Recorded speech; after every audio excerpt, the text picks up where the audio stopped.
l'enjeu de l'œuvre d'art, pour moi, pas seulement pour des adolescents, pour des gens, c'est qu'en fait, quand on dit même ça t'ouvre un espace imaginaire, ça t'apaise, ça te fait du bien, ça t'ouvre un espace. Il y a une émotion, tu es reconnaissant, il s'est passé quelque chose. Tous les mots que tu peux avoir qui seraient les tiens quand tu as effectivement il s'est passé quelque chose.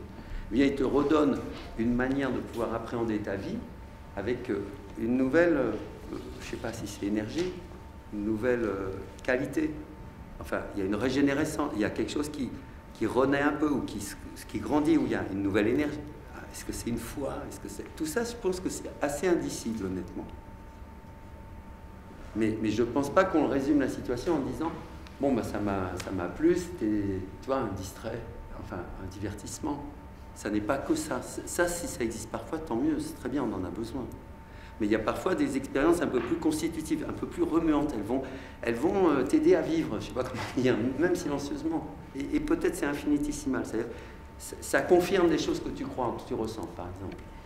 Ou ça te donne envie d'aller voir de plus près certaines choses.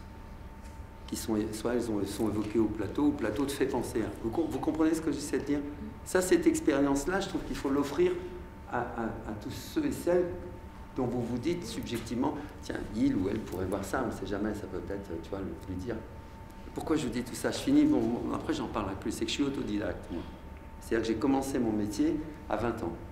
C'est-à-dire qu'à 14, à 15, à 16, à 10, je ne savais pas par où passer, je ne voyais pas quel pourrait être, où il y avait du désir, je ne voyais pas l'orientation, enfin je me laissais, bon, c'était le moins contraignant que je choisissais, bon, je ne voulais pas me braquer non plus avec ni les parents, ni... Vous voyez ce que je veux dire? Des jeunes gens aujourd'hui, je pense que c'est important d'essayer, pour ceux et celles que vous croyez qu'ils ont une petite possibilité de vivre une expérience qui peut aider à vivre, voilà. Ben, que leur offrir, les préparer au fait que ça peut être remuant, mais que ce remuant, il fait partie de l'expérience qu'on offre. Bon, je sais pas si ça vous parle à peu près ce que je raconte.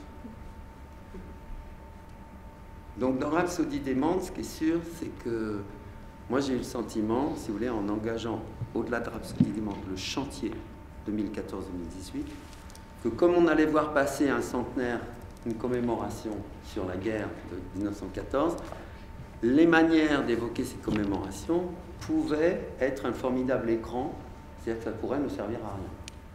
Ça pourrait être des commémorations vaines.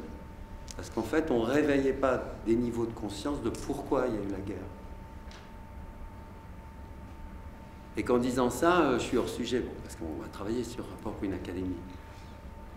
Et encore une fois, quand on arrive à ce continent énorme, que Kafka nomme la culture moyenne d'un Européen, de quoi elle est faite? Alors, quand je parle de cette question de l'expérience de la guerre, et pas de n'importe quelle guerre, je rappelle très simplement qu'en 1917, ça peut être un appui imaginaire pour vous à un moment, Freud écrit Psychologie des masses. Et qu'en 1933, Einstein et lui ont une correspondance sur pourquoi la guerre. Et qu'en fait, ils reconnaissent que la guerre est comme potentialité dans l'humain, ils l'appellent pulsion de mort, destruction, etc. Tout ça pour dire que dans l'humain, il y a une part terrible qui appelle à être freinée, à être contrôlée, à être canalisée, à être sublimée, etc. Moi, je crois beaucoup à ça. Que parfois, non, elle prend le dessus. Ouais. Et que l'autre part, c'est une part de lumière.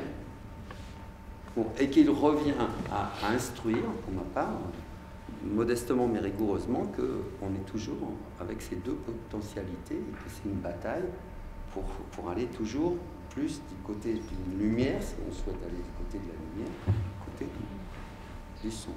Mais que nier le sombre dans l'humain, c'est pas souhaitable.